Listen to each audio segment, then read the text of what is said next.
soit avec toi. Amen. Donc tu dois écrire la prophétie. Qui a une prophétie sur sa vie? Est-ce que tu as déjà écrit ta prophétie? Pour rappeler la prophétie à Dieu. La prophétie de ce ministère où tu es assis aujourd'hui là, c'est écrit.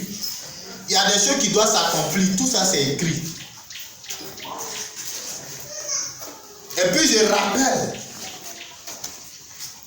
ça a été suivi par quoi? Par des paroles suivies par des images. Alléluia. Donc la prophétie doit s'accomplir. Et toi aussi ta prophétie doit s'accomplir. Pendant que la prophétie de cette église est en train de courir, toi aussi ta prophétie doit courir. Alléluia. Amen. Gloire à Jésus. Amen. Gloire à Jésus. Amen. Quand on poursuit, il dit, le verset 2, l'Éternel m'adressa la parole et il dit, écris la prophétie, grave-la sur des tables, afin qu'on la lise couramment. Pourquoi Dieu lui-même dit qu'on n'a qu'à la lire couramment? Ça veut dire qu'à un moment donné, le diable va venir t'attaquer. Le diable va venir te dire, tu penses que ce que Dieu t'a dit là, ça va s'accomplir. Tu penses que ce que... Donc, arrivé un moment, ta foi va commencer à faire comme ça. Ça va commencer à balloter. Balloter. Balloter.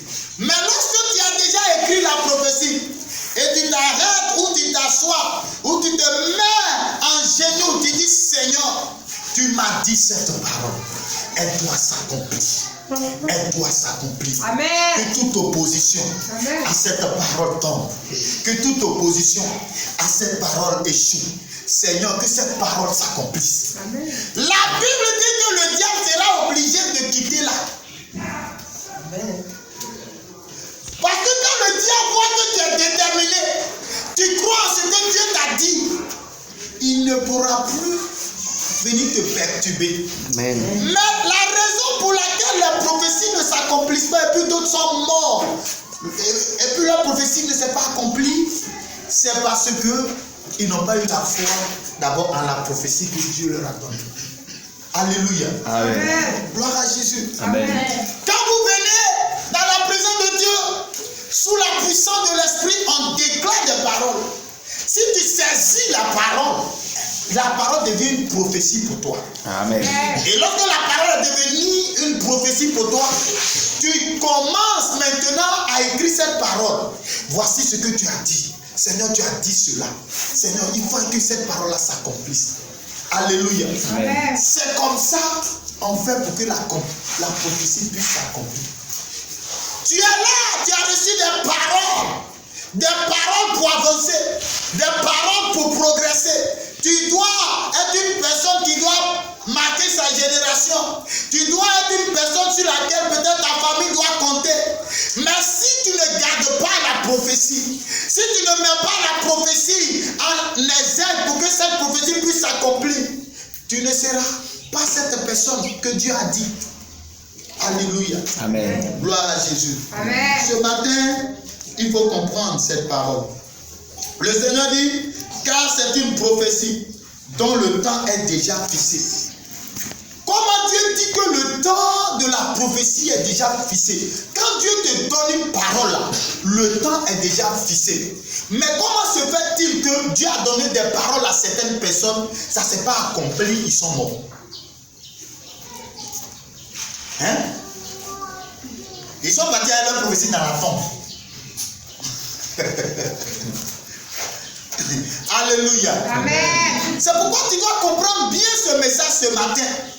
Pour te dire que si tu as une prophétie sur ta vie, cette prophétie-là va s'accomplir par ta manière de faire.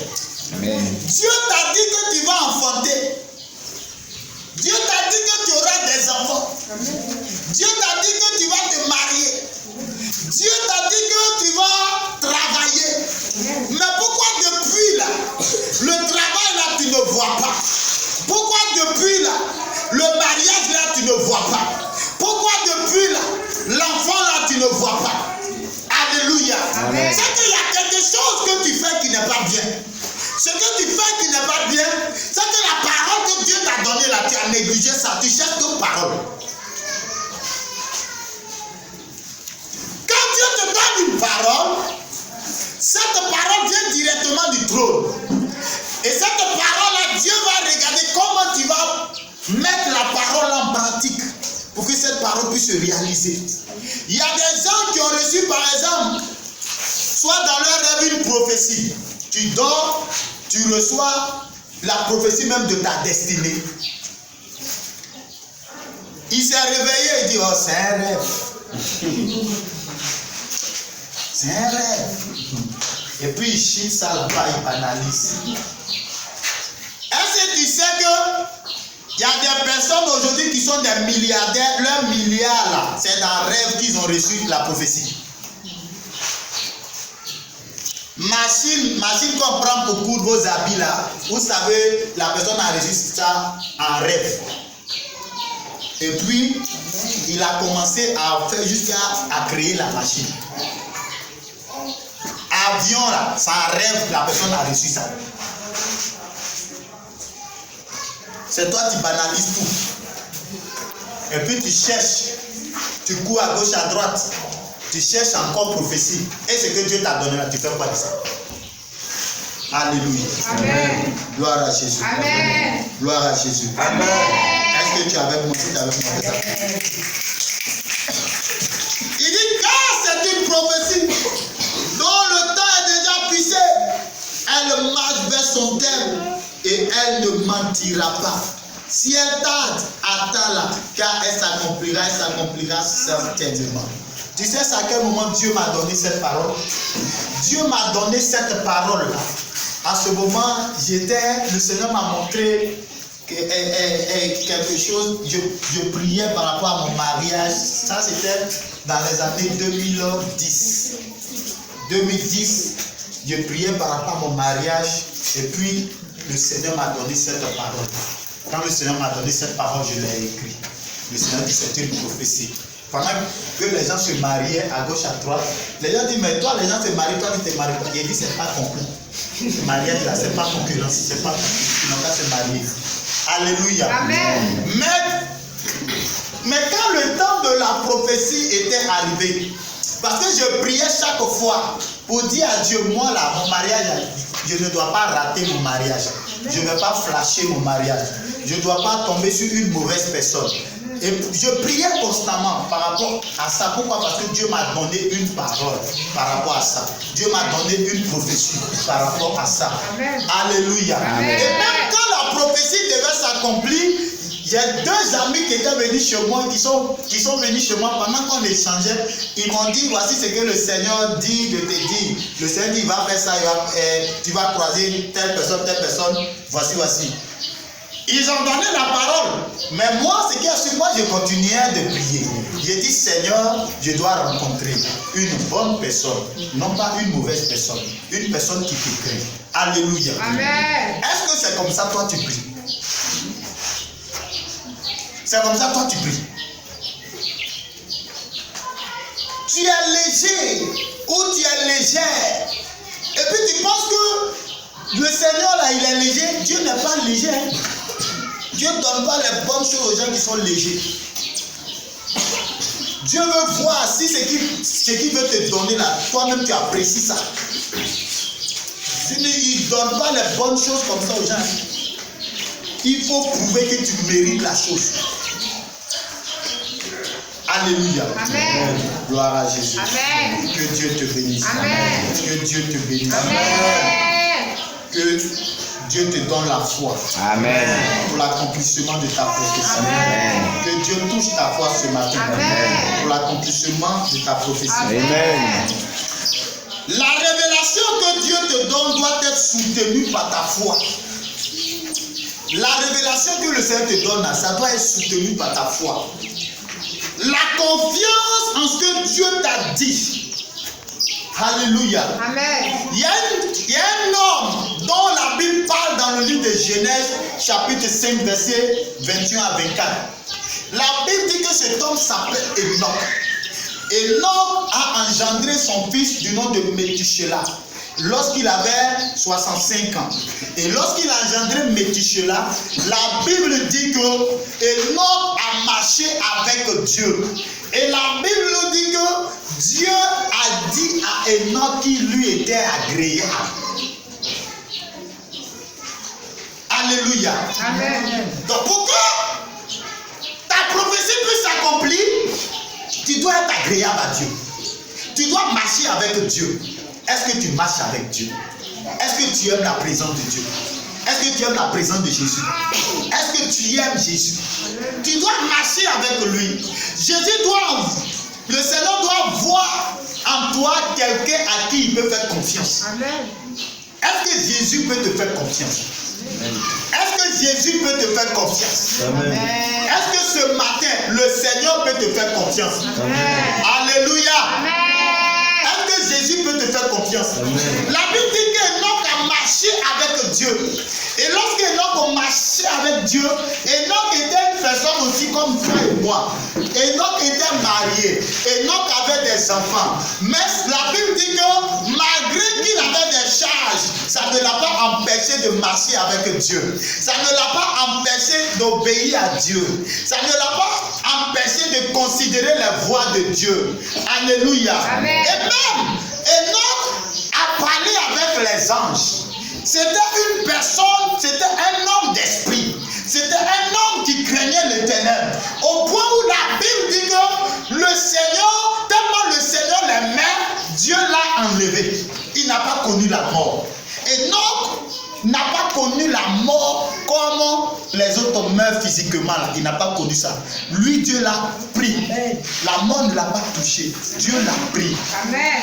Or, si nous voyons qu'à ce temps-là, voici quelque chose. Adam avait déjà péché. Le péché était même dans le monde. Mais à son temps, Enoch, malgré que le péché était dans le monde, ça n'a pas empêché Enoch de marcher avec Dieu. De notre jour, le Seigneur Jésus-Christ est venu mourir. Il y a le péché qui est dans le monde. Il y a l'abomination même qui est en train de s'accroître dans le monde entier. Mais cela ne doit pas t'empêcher de marcher avec Dieu. Amen. Tu dois marcher avec Jésus-Christ. Amen. Tu dois croire en ce que Jésus te dit. Amen. Tu dois croire en la prophétie qu'il t'a dit. Pour que la prophétie s'accomplisse, il faut croire. Amen. Pour que la prophétie s'accomplisse, il faut avoir la foi. La Bible dit que non, lorsque Dieu lui a dit, tu m'es agréable, je vais t'enlever. Enoch a cru. Enoch pouvait dire, je suis agréable à Dieu. Dieu dit que je suis agréable, donc je m'en vais pécher. Mais la Bible dit qu'il n'a pas fait ça. La Bible dit qu'Enoch trouvait le temps pour chercher la face de Dieu. Il trouvait le temps pour s'approcher toujours du Seigneur. Tu ne dis pas sur toi que tu n'as pas le temps pour Dieu. Ne dis-tu pas que tu n'as pas le temps. Ne dis-tu pas que tu es trop occupé pour entretenir une relation personnelle avec Dieu. Mais la Bible dit qu'Enoch avait des charges. Il était père de famille, de plusieurs enfants. Nous allons lire Genèse chapitre 5.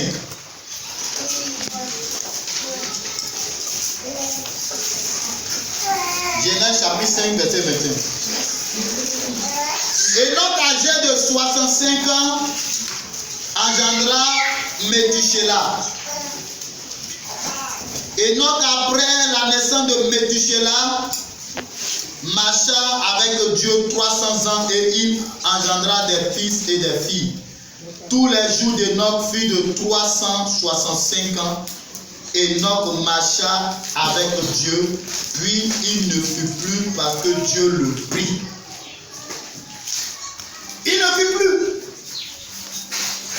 Imagine, dans ce monde où nous sommes là, quand Jésus est venu, il dit quoi?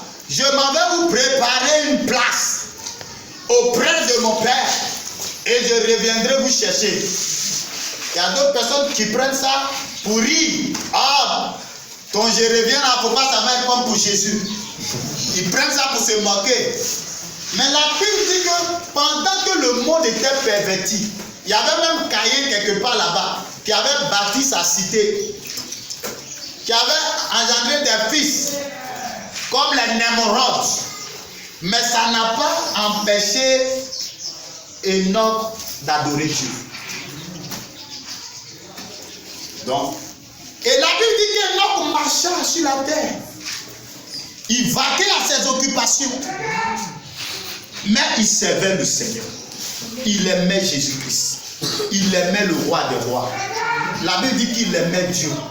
Et la Bible dit que Dieu lui-même, quand il a vu la manière de marcher d'Enoch, le Seigneur s'est assis et dit non, mais mon fils, tu m'es agréable. Et la Bible dit qu'un jour, on cherche Enoch, on ne le voit plus. Dieu l'a pris. Il est parti. Personne ne l'a vu. Et le Nouveau Testament va venir nous parler d'Enoch dans le livre d'Hébreux. On va lire. Hébreux chapitre 11.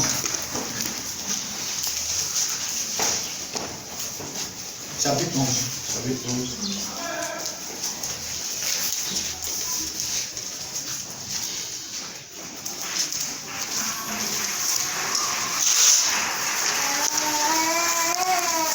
Verset 5. C'est par la foi qu'Enoch fut enlevé pour qu'il ne voie point la mort. Et il ne parut plus parce que Dieu l'avait enlevé. Car avant son enlèvement, il avait reçu le témoignage qu'il était agréable à Dieu. Donc, si l'Ancien Testament parle d'une personne et que le Nouveau Testament vient attester, ça veut dire que la chose, elle est certaine. Ça veut dire que la chose s'est accomplie véritablement. Amen. Alléluia. Amen. Donc c'est pourquoi toi-même tu dois te revoir. Tu dois te revoir aussi. Si Enoch, pendant ces temps de difficulté, s'il a pu marcher avec Dieu, ça veut dire que si même le temps est comment, toi aussi tu peux marcher avec Dieu. Amen. Enoch n'avait pas le Saint-Esprit en lui. Il avait que l'Esprit sur lui seulement. Mais toi, tu as le Saint-Esprit en toi. Donc tu n'as pas d'excuse. Tu comprends? Amen. Donc si ta prophétie ne s'est pas accomplie, la faute n'est pas à Dieu. La faute à toi qui as négligé la prophétie. Alléluia. Amen. Gloire à Jésus. Amen. Que Dieu te bénisse. Amen. Que Dieu te bénisse. Amen. Que Dieu te bénisse. Amen. Voici une autre personne encore. Le prophète Élie. Dieu lui a dit, je vais t'enlever. Dans le livre de 2 Rois. Au point où son serviteur, son fils spirituel Élisée, il dit à Élisée, mais il faut rester ici parce que je m'en vais et Dieu va m'enlever. Comment Dieu te dit, je vais t'enlever et puis tu crois? Le Seigneur te dit une parole comme ça et puis tu crois? Ah, il y a des hommes, hein? Le Seigneur dit, je vais t'enlever. Et puis le monsieur là, il croit. Même si quelqu'un dit, oh, qu'ils ne vont pas t'enlever, il dit, hey, faut te croire. Mon Dieu va m'enlever. Maintenant, toi, quand Dieu t'a donné la prophétie, si ton ami est venu te dire que ta prophétie ne va pas s'accomplir, toi, tu lui dis quoi? Ta foi commence à faire comme ça. Quand Dieu te parle, il faut croire. Amen. Il ne faut pas douter. Il ne faut pas t'inquiéter sur ce que Dieu t'a dit. Si c'est Dieu qui t'a dit, c'est que si tu pries, ça va s'accomplir. Alléluia. Amen. Gloire à Jésus. Amen. Que Dieu te bénisse. Amen. La foi nécessite la persévérance. C'est vrai, Dieu t'a dit qu'il va faire certaines choses dans ta vie. Mais ce n'est pas comme une voiture. La voiture même là, tu dois aller jusqu'à Danané, quitter Abidjan pour arriver à Danané. Il y a une distance. La voiture doit persévérer. C'est pas comme si la voiture va disparaître et puis la Danané en même temps. La voiture, le chauffeur qui roule là doit persévérer pendant des jours ou bien pendant des heures avant d'arriver. C'est la même chose comme la prophétie. La prophétie a besoin de la persévérance. Donc, tu dois avoir une foi persévérante. Quand Dieu t'a donné une parole, là, tu dois être persévérant. Pourquoi? Parce que il peut y avoir des oppositions. Il peut y avoir des vents contraires qui vont venir contre ta prophétie. Et si pendant ces temps de vent contraire là, si tu es une personne qui doute, si tu es une personne qui ne croit pas, tu n'es pas persévérant, tu vas abandonner. C'est pourquoi vous allez voir des personnes, ils ont des prophéties sur leur vie, ils ont préféré aller voir les marabouts. Ils ont des prophéties sur leur vie, ils ont préféré aller vendre leur âme. Ils ont des prophéties sur leur vie, ils ont préféré aller prendre une personne qui ne devait pas prendre. Alléluia. Amen. Gloire à Jésus. Amen. Gloire au Seigneur. Amen. Peut-être que Dieu t'a dit que tu vas épouser un homme de Dieu ou bien une femme de Dieu. Dieu t'a dit que tu vas épouser un homme de Dieu, une femme de Dieu, mais ceux qui viennent vers toi là sont des païens. Ce que tu as entendu là, il faut obéir. Il faut te garder. Jusqu'à ce que cet homme-là se présente à toi. Jusqu'à ce que cette femme-là, tu puisses la rencontrer. Peut-être que Dieu t'a dit qu'il va te mettre dans un travail. Le travail qui va te donner, va te permettre de t'épanouir. Et puis depuis là, c'est vrai que tu fais des petites activités, mais tu sais là où Dieu veut te positionner.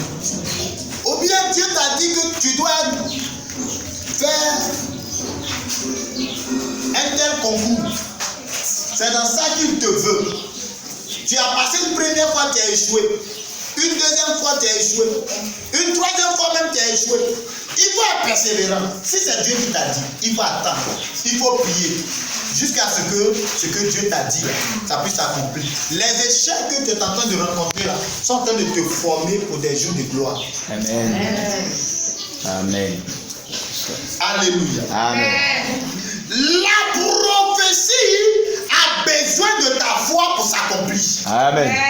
C'est pourquoi tu dois travailler sur toi-même ta foi. Alléluia. Amen. Tu ne dois pas plus presser que Dieu. Tu ne dois pas plus presser que la prophétie. Tu ne dois pas aller avant l'accomplissement de la prophétie. Tu ne dois pas aller aussi après l'accomplissement de la prophétie. Mais il faut aller au rythme de Dieu pour que la prophétie s'accomplisse parfaitement. Amen. Alléluia. Amen. Si tu es avec moi, acclame le Seigneur.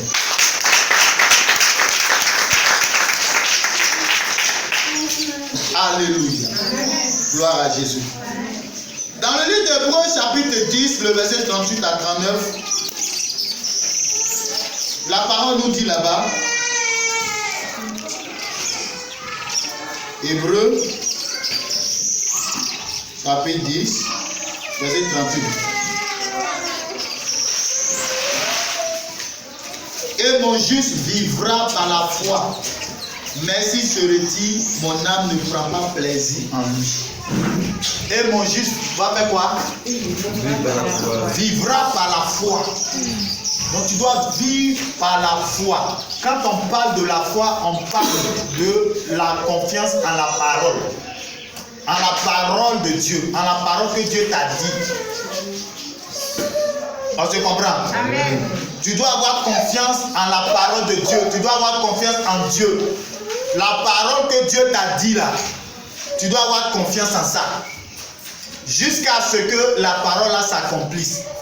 Maintenant Dieu dit, si tu n'as pas la confiance en sa parole, tu n'as pas la confiance en lui, que tu te retires, qu'est-ce qui va se passer? Hein? Il dit, mon Dieu vivra par la foi, mais s'il se retire, mon âme ne prend pas plaisir en lui. C'est-à-dire que si tu es concentré sur la prophétie, si tu te retires, tu dis bon, depuis là ça ne s'accomplit pas, et puis tu te retires, tu ne te concentres plus sur ce que Dieu t'a dit. Dieu dit que son âme aussi ne va pas prendre plaisir en toi. Amen. On se comprend? Amen. Habakkuk chapitre 4 aussi dit quoi? Chapitre 2 verset 4 dit quoi? Oui? Qui lisait dans le livre d'Habakkuk là? Le verset 4 dit quoi? Je lis. Le verset 4 dit, voici son âme s'est enflée elle n'est pas droit en lui. Donc ici, Dieu dit quoi? Le Seigneur t'a donné une prophétie et puis ton âme semble, c'est-à-dire l'orgueil commence à rentrer dans ton cœur, l'orgueil commence à te manifester dans ta vie. Tu t'enfles. Depuis là, Dieu a dit, ça ne va pas s'accomplir. Depuis là, ça ne s'accomplit pas. Alléluia. Amen. Ils m'ont conté l'histoire de... Non, c'est pas conté. J'étais sur Facebook et puis les gens ont fait un portrait de film. Dans le portrait de film là, le gars c'était un évangéliste. Il annonce l'évangélisation, et la parole de Dieu, du moins, il annonce la parole dans les quartiers, dans les communes. Et le Seigneur lui a dit qu'il allait le bénir. Donc, au moment où la bénédiction doit venir, à 2 jours de la bénédiction, il dit que depuis là, il annonçait l'évangile car ses chaussures sont finies. Il a annoncé l'évangile jusqu'à lui-même là-même, il est fatigué. Et puis, un Dieu, il n'accomplit pas la parole. Et il dit Dieu, à partir d'aujourd'hui là, je ne presse plus. Dieu n'a rien dit. Hein. Quand il a dit presse plus, Dieu a envoyé, il y a un autre jeune aussi, bien zélé, qui est venu dans le même quartier où l'évangélisation. Il a commencé à annoncer la parole. Un bon matin, 2 jours, premier jour, deuxième jour, il était en train d'annoncer l'évangile. Et puis, il y a un monsieur qui a garé la voiture. Il s'est arrêté, il a écouté un peu. Et puis, la Père, mon frère vient. Et puis, lui donne, il s'est dit, c'est 25 millions, mais 30, c'est combien de millions? Si c'est combien de millions? Et puis, il lui donne. Donc, Dieu, maintenant, le père, il est là, il dit, mais c'est mon argent. C'est mon argent. C'est mon argent. C'est mon argent. Donc, Dieu dit, quand tu es concentré sur lui, quand tu as ton esprit, ta pensée qui est fixée sur lui, et quand tu te retires, son âme ne prend plus plaisir en toi.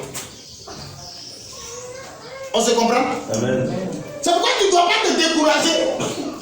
La foi nécessite la persévérance. Il peut arriver des fois que tu peux marcher comme cet homme là, la chaussure peut finir. Il peut arriver des fois où tu es dans une maison, tu n'arrives même pas à payer la maison. Les gens même vont venir t'insulter. Mais ça fait partie peut-être de l'épreuve de la bénédiction qui vient. Amen.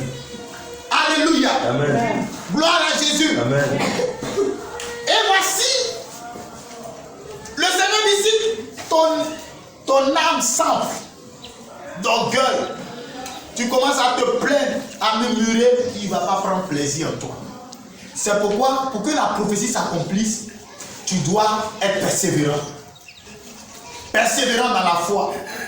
Te dis que ce que Dieu t'a dit, Dieu est capable de l'accomplir. Amen. Ce que Dieu t'a dit, Dieu a le pouvoir de l'accomplir. Amen. Alléluia. Amen. Alléluia. Amen. Jésus est Seigneur. Amen. Jésus est capable. Si Jésus lui-même il est venu mourir sur la croix de Golgotha, est-ce que vous savez que la venue de Jésus là, c'est une prophétie? Qui c'est ça? Déjà quand Adam et Ève ont péché, Dieu a dit à la femme que ta postérité écrasera la tête du serpent. Postérité là, depuis Genèse là. C'est venu dans Matthieu. Ça fait combien d'années? Plus de millions d'années. Avant que la prophétie ne s'accomplisse. Donc Dieu dit, si la prophétie s'y attache, il faut l'attendre. Donc si tu t'en vas te compromettre, la faute n'est pas à Dieu, la faute est à toi. Je vous ai dit, quand on crache en l'air, la salive revient sur toi-même. Ça ne va pas sur quelqu'un, c'est sur toi. Fais ça. Ah, bien sur toi-même. Alléluia. Ah ouais. Donc c'est pour dire quoi? Là, tu peux traverser par exemple des petites situations Mais reste attaché à Jésus. Amen. Reste attaché au Seigneur. Amen. Enoch est resté attaché à Dieu. Les gens de sa génération se pervertissaient. Les gens de sa génération marchaient dans le péché. Les gens de sa génération faisaient le mal. Il n'a pas fait le mal, mais il a cru en Dieu. Il est resté attaché au Seigneur. Il est resté attaché à Dieu. Malgré que par moments, peut-être que c'était difficile chez lui. C'était dur. Mais Enoch est resté attaché à Dieu. C'est pourquoi lorsqu'on parle des héros de la foi, on parle d'Enoch. Enoch est un homme de foi. Tu dois être un homme de foi. Amen. Tu dois être une femme de foi. Tu dois être une jeune fille de foi. Tu dois être un jeune homme de foi. Tu dois être un enfant de foi. Alléluia. Amen. Que ta foi ne vacille point. Que personne ne te trompe. Même si c'est ton parent qui veut même te détourner de la voie de Dieu, tu ne dois pas l'accepter. Parce que Satan peut passer aussi par les parents pour détourner. Tu vas dire comme c'est mon parent, donc ce que je vais faire. Mais toi, tu sais que ce qu'il t'a dit de faire est mauvais. Et puis tu t'en vas faire. Quand les conséquences vont arriver,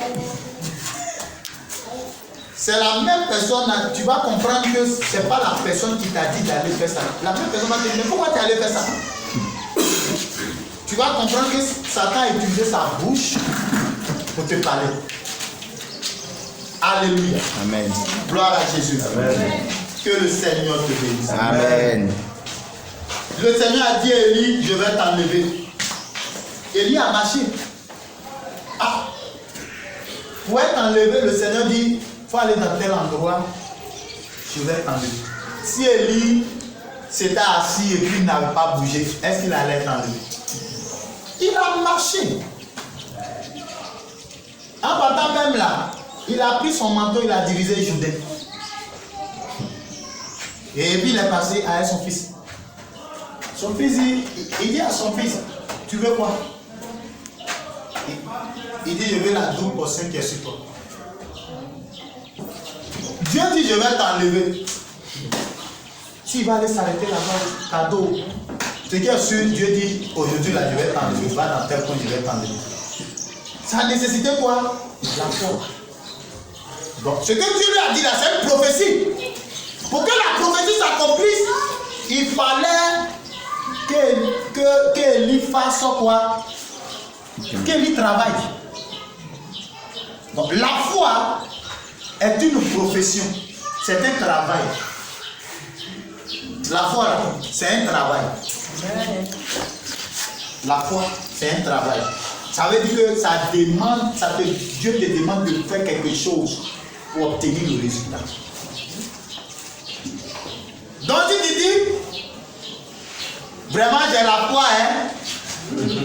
Tu déposes un pied sur un pied, et puis tu es assis, tu attends la réponse. Et vraiment la réponse va venir, hein? Oh mais Dieu m'a dit qu'aujourd'hui, je suis trop béni que ça va venir. Tu vas t'asseoir la matin jusqu'à le soir, rien. Parce que la foi est un travail. Amen. Élie a effectué un travail pour qu'il soit enlevé.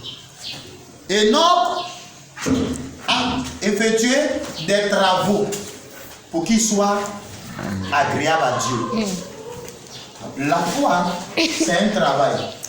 Quand tu te déplaces de chez toi, tu viens ici, tu travailles, tu dépenses de l'énergie. Quand tu sors pour aller évangéliser, c'est un travail. Tu dépenses de l'énergie.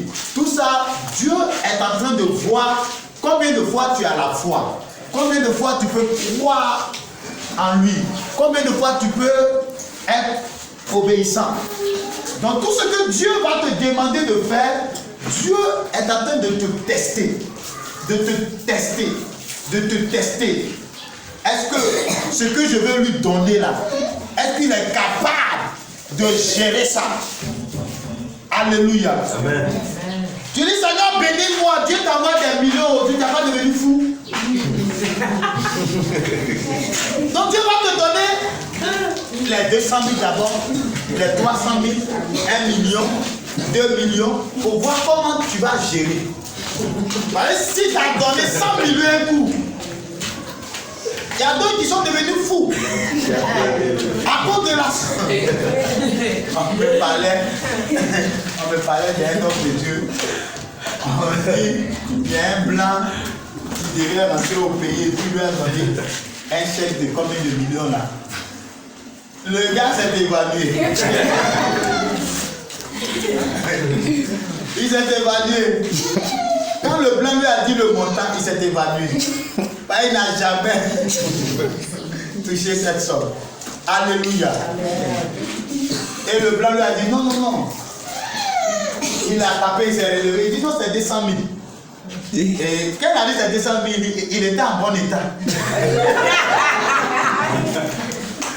Mais c'était le chèque. C'est 20 millions, mais c'est 30 millions. Donc il lui a dit c'est 20 000 pour que le gars soit en bon état. Et puis il lui a donné son chèque, lui il est parti. C'est ça, il allait retirer. C'est 20 millions, mais c'est 30 millions. Alléluia. Parce qu'il y a des nouvelles que tu ne supportes pas. Donc Dieu veut t'amener à travailler sur ta foi. À travailler sur ta foi. Pour que quand la chose va arriver, tu puisses être à l'aise. Tu n'as jamais vu des gens qui ont eu bac. Quand ils ont dit wow! On les a éteints. On les a enterrés en même temps. Alléluia. Gloire à Jésus. Amen. Donc la foi, c'est un travail. Donc, si le Seigneur t'a donné des paroles et puis tu dis, depuis là je ne vois pas, je m'avais péché. Il n'a pas dit qui perd. Dieu dit si tu t'enfles, si tu te, ce qu'il t'a dit, si tu te détournes de ça, il ne prend pas plaisir en toi. Il ne prend pas plaisir en toi. Donc, pour que la prophétie s'accomplisse, il faille que tu manifestes la foi, tu fasses travailler ta foi. La foi doit travailler pour être ferme. Si ta foi ne travaille pas, elle ne peut pas être ferme. C'est pourquoi le Seigneur va te demander chaque jour de lire la Bible, de la méditer pour que la foi soit ferme. Quand Dieu t'a donné quelques prophéties, quelques paroles, il faut demeurer dans la parole jusqu'à ce que ta foi soit ferme, ta foi soit stable, pour ne pas que lorsque la chose va venir là, tu puisses te détourner de la voie de Dieu. Alléluia. Amen. Gloire à Jésus. Amen. Alléluia. Amen. Un autre point. Un homme de foi résiste aux tentations. Un homme de foi résiste aux tentations. Quelqu'un qui a la foi, il résiste aux tentations, il résiste au péché, il résiste aux propositions du diable. Un homme de foi va résister. Des hommes peuvent venir, tu es une jeune fille, des hommes vont venir, vont vouloir abuser de toi. Mais ce qui pousse cet homme à venir vers toi, c'est ta destinée. Si tu te laisses aller avec cet homme, il va te voler ta destinée.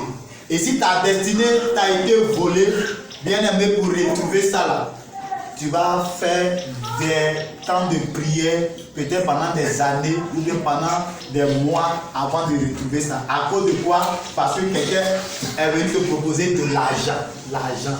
Parce que les jeunes filles maintenant, quand elles voient l'argent, leurs yeux là, ça fait l'argent. Or, cet argent qui t'apporte là, tu as déjà ça en toi. Tu as déjà cet argent en toi. Mais lorsque le temps va arriver, cela va se manifester, cela va se matérialiser. Alléluia. Et c'est ce que plusieurs jeunes filles n'ont pas compris. C'est ce que plusieurs jeunes gens n'ont pas compris. Ils se disent que la tante là, elle va m'entretenir. La tante là, elle va m'entretenir. Elle va me donner de l'argent. Bon, tu ne sais pas que la tante là, c'est à cause de ta destinée glorieuse là, qu'elle vient dans le but de voler ta destinée. Alléluia. C'est pourquoi tu dois résister aux tentations. Alléluia. Tu dois résister aux tentations. Amen. Gloire à Jésus. Amen. Résiste aux tentations. Celui qui a la foi résiste au péché. La Bible dit dans le livre de Hébreux 12, le verset 4, la Bible dit que vous n'avez pas résisté jusqu'au sang. Tu dois résister au péché jusqu'au sang. Amen. Amen. Nous, on a résisté. On a résisté au péché. Les parents ont voulu se matérialiser sur leur droit de parents. Pour dire que la Bible dit que les enfants doivent obéir à leurs parents. Donc tiens l'argent, va aller acheter vin pour moi, va aller acheter koutoukou pour moi. Il dit, ma Bible dit, tu ne feras pas boire quelqu'un. Si tu vas acheter ton koutoukou, toi-même va acheter ton koutoukou. Alléluia. Amen. On dit, et puis ils disent, mais tu es impoli. Il dit, oui, si je suis impoli pour Jésus, c'est bon. Tu vois comment le diable travaille un peu sur la mentalité des gens. Si je n'étais pas fort d'esprit, l'ennemi allait me détourner de la voie de Dieu. Mais moi je suis très fort d'esprit. Tu peux pas. On dit je suis dur. Il dit je ne suis pas dur, c'est Dieu. Je préfère obéir à Dieu. Il y a une jeune fille qui m'a regardé. Elle dit, mais toi tu es quel genre d'homme? Que si jamais, si demain tu travailles, que tu n'as pas régné Dieu, tu n'as pas abandonné Jésus, c'est que tu aimes Dieu vraiment. Parce que ce qu'une jeune fille peut faire pour séduire un homme là, elle a fait tout. Mais ça ne marche pas avec moi. Ça ne marche pas. Donc tu dois être comme ça. Ce qu'on fait pour te séduire, tu ne dois pas te laisser séduire par les hommes. Tu ne dois pas te laisser séduire. Pourquoi? Parce qu'il y a quelque chose que tu es en train d'entretenir. La première des choses, c'est que tu entretiens d'abord ton salut. La deuxième des choses, c'est que tu as une prophétie sur ta vie qui doit s'accomplir. Et cette prophétie-là, tu dois coûte que coûte l'accomplir. Tu dois coûte que coûte rentrer dans la prophétie. Amen. Tu ne dois pas laisser quelqu'un te voler ta prophétie. Amen. Tu ne dois pas laisser quelqu'un te voler ta destinée. Amen. Et Jésus te fait confiance pour ça. Amen. Jésus dit, je fais confiance à ma fille. Amen. Je fais confiance à mon fils. Amen. Je sais qu'il va tenir. Malgré la difficulté que Satan va envoyer de gauche à droite, je lui dis à Satan, je fais confiance à mon fils. Amen. Il ne va pas abandonner ma mère. Il va s'attacher à moi. Amen. Alléluia. Amen. Gloire à Jésus. Amen. Que Dieu te bénisse. Amen. Ce matin, il faut comprendre que pour que la prophétie s'accomplisse, Dieu a besoin de ta foi. Et ta foi doit être persévérante. Et la Bible dit que tu dois résister au péché, même jusqu'au sang. S'il le faut, même jusqu'au sang, il faut résister au péché. Pourquoi tu dois résister au péché? Parce que c'est le péché qui vole la destinée des gens. Pourquoi tu dois résister au péché? Parce que le péché détruit. Pourquoi tu dois résister au péché? Parce que le péché déforme. Pourquoi? Parce que le péché dénature. Alléluia. Amen. Le péché va te voler ton paradis. Le péché va t'envoyer en enfer. Le péché est plus grave que la mort physique. Le péché là, c'est plus grave que la mort physique. Pourquoi? Parce que le péché va te séparer de Dieu. C'est pourquoi tu dois avoir la foi en l'Éternel. T'attacher à la parole de Dieu. Tu dois craindre l'Éternel. Tu as une destinée à accomplir. Et cette destinée doit s'accomplir. Que le Seigneur nous bénisse. Amen. Que la grâce de Dieu demeure sur ta vie. Amen. Que la faveur de Dieu soit avec toi. Amen. Que l'Éternel te donne cette foi pour accomplir ta destinée. Amen. Que les vents et moyens, les vents et marées qui vont s'élever contre ta prophétie soient nuls et sans effet au nom de Jésus. Amen. Que la gloire de Dieu descende dans ta vie. Amen. Que la gloire de Dieu sécurise ta prophétie. Amen. Que ce que le Seigneur t'a dit s'accomplisse maintenant. Amen. Au nom de Jésus-Christ. On va se tenir debout.